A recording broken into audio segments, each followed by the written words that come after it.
Hi everyone, Jay here.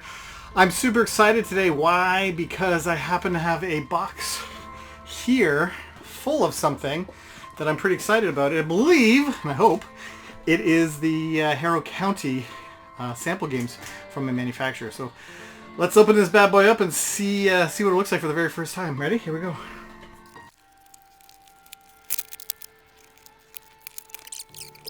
Here it is. Here it is.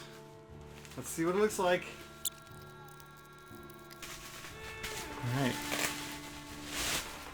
Here we go. Look at this. Look at this bad boy.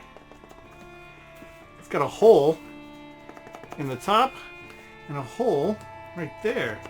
I'll explain more about that in a minute. So there's a beautiful cover.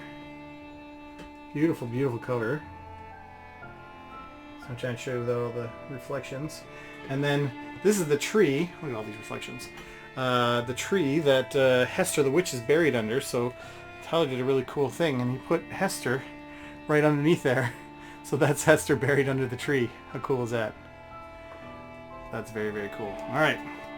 And the back right now is just a sample, so we didn't put any back on it. It's just a color. Let's unsheath this from its plastic. This is exciting. These are the exciting times. There we go. And that's pretty cool. So yeah, so that is like a hole right in the front of the box. Now I think when I ship this, I will have them flip the cover around so it won't be actually indentable here. So there'll be the other side that it'll have something solid here and something solid here. So it won't be an actual hole for shipping purposes, but then once it's on your shelf, I think just sitting there like that looks pretty cool. Now this has a really big significance in the story of Harrow County, so let's see how it works in the game. So first of all, lift this up. That's the lid. The lid is just that, with that cut out. Pretty cool. Alright, and let's go inside. Oh, look at all the stuff. It is jam-packed in here. I'll show you, well, I mean, this is what it looks like on the inside. So we have, that's the cube tower built right into the box there. So we have, first off, we have these really cool wooden tokens. These are storm tokens. That's pretty cool. I love it. I love it. Really cool texture to it. Goes in the hexes. It's obviously important to gameplay for the family side. The family. That's that. The family has a nice little bag that they're going to be drawing their tokens out of. This is just a temporary bag. We'll probably do some sort of printing on here or something for the final ones. Oh my goodness, what to show next? Do the cards? Do the cards. We have a bunch of cards here. Now, oh wow, look at these cards. So many cool cards. All the different factions cards. Such cool art everywhere. Whoa, whoa, whoa, whoa, Cole, slow down, slow down. So cool. I'll have to go through each one, but I've seen the digital versions of them. These are just like Euro size cards. Very cool. Now we have, this is our scoreboard. Check this out. So it's our scoreboard and our action board. So we're going to be putting mason jars here. There's bonus tiles that go here. There's townsfolk and buildings that go here for being placed. And then this is our score. So how it works is, let me just set it up by looking at it first. That's how we would start the game, like that. 0, 0, and then this spoon is covering one haint, and that's covering one haint. Haint is the name of a unit in this game. Like I'll show you the haints in a minute. They're pretty cool. And then as you get points, you're going to go up this way. 1, 2, 3, etc. And the first person to get to 7, indicated with the little notch there, wins the game.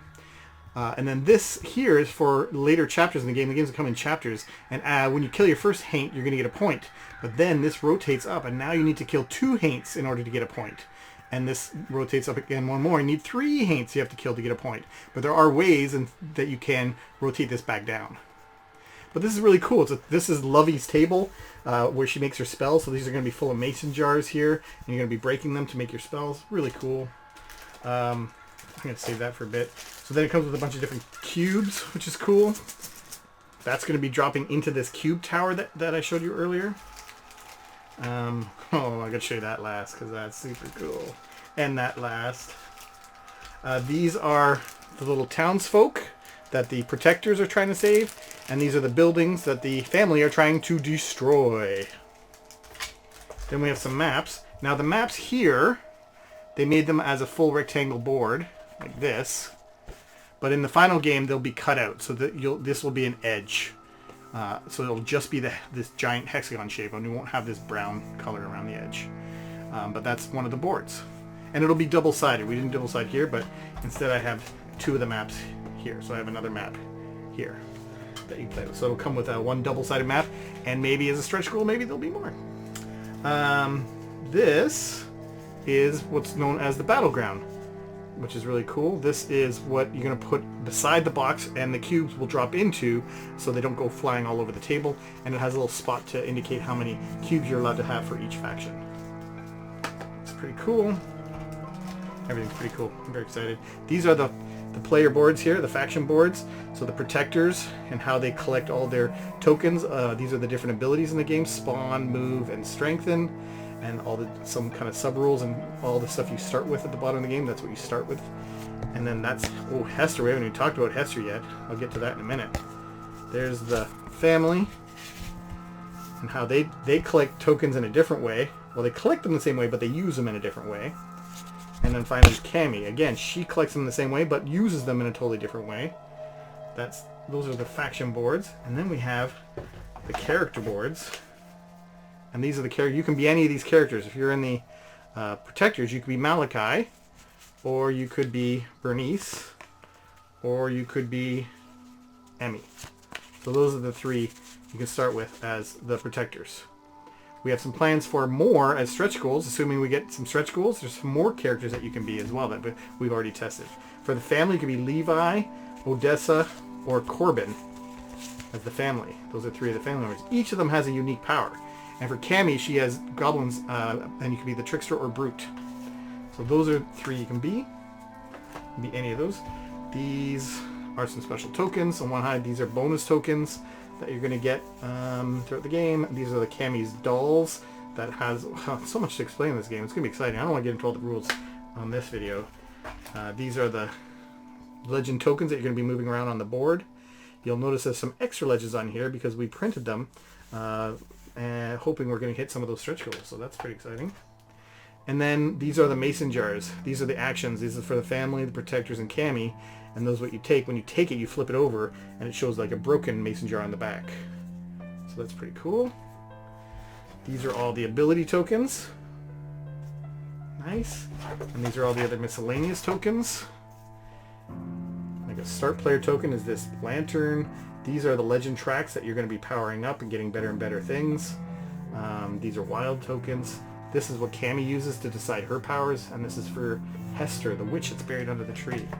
And the last thing I saved are these little haints. Haints are little minis, and they are adorable. Look at this. Can you believe this? Can you see the detail on that or no? Now this is just from a 3D printer. So the final one's going to be even more detailed because it's going to be from an actual mold. You might have noticed. Well, let me show you all three. So that's one. That's for the family. They use those as haints. And that is for... Sorry, that was for the protectors. This is for the family. And they have these skull fire that are on fire. It's hard to show you and not get my fingers in the way. They're so cute, though. Cute and gross. Again, more detailed to come on the final version. There's probably the best thing. But you'll notice there's like this hole in their ear. What is that for? I will show you in a minute. And the last one for Cammy, she has these like little kind of like mud people haints. They're there. And again, there's the mud people. A hole in the ear. So what's the hole in the ear for? Well, Hester has these roots that she plays. She plays these root tokens on the hexes. We'll get into the rules way later. But when she gets a root onto a hex and then gets a certain amount of cube drops, she can place one of these snakes. Yeah, comes with like little snakes. Look at this. Little cute little snake. And these snakes can go in the ear of your meeples here, your haints, to show that they're infected. So we'll have to do some testing on these. This is the first time I'm seeing these and see how far they go in. We might want to have them go in a bit further. And again, maybe this is from the 3D print, but that's the general concept, that this haint is now infected with a snake sticking out of its ear, which is super cool in the game because that means that the player who owns this haint can move it on their turn, but when it's Hester's turn, because it's infected, Hester gets to move this haint. It's bonkers cool. So they each have a hole in their ear. Let's see what it looks like for the flame guy here. There's the flame guy. He's got, so super cool. And that's all the components. And then once all of this stuff is out, the concept is, as you can well imagine, that we will put this back together like this, and this will now sit on your table. Put this back together, this, and this will act. You will drop cubes into the cube tower, and some cubes will come in, will come out, and some will not, because as you can see inside, there are all these little ledges and holes. And so some will stay in the cube tower and some will come out, and that will be what we randomize to figure out combat, see who wins the combat. And it's really cool, and it's very fair actually, because if you lose a combat, your cubes still stay in there, and so maybe next turn the cubes will come out and you'll win. So it actually is a really nice combat mechanism that's not too random and not too chaotic. We've loved it. We've loved it all our playtests as soon as we came up with using this as a combat. Many more things to show, but that is the unpacking. That's the unboxing of the Harrow County sample that we're going to be sending to all our previewers, and wow, I'm really impressed.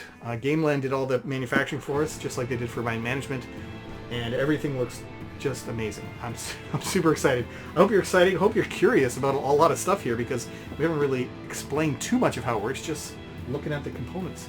But that's it for now. We'll try to keep showing you more as we go. Thanks so much.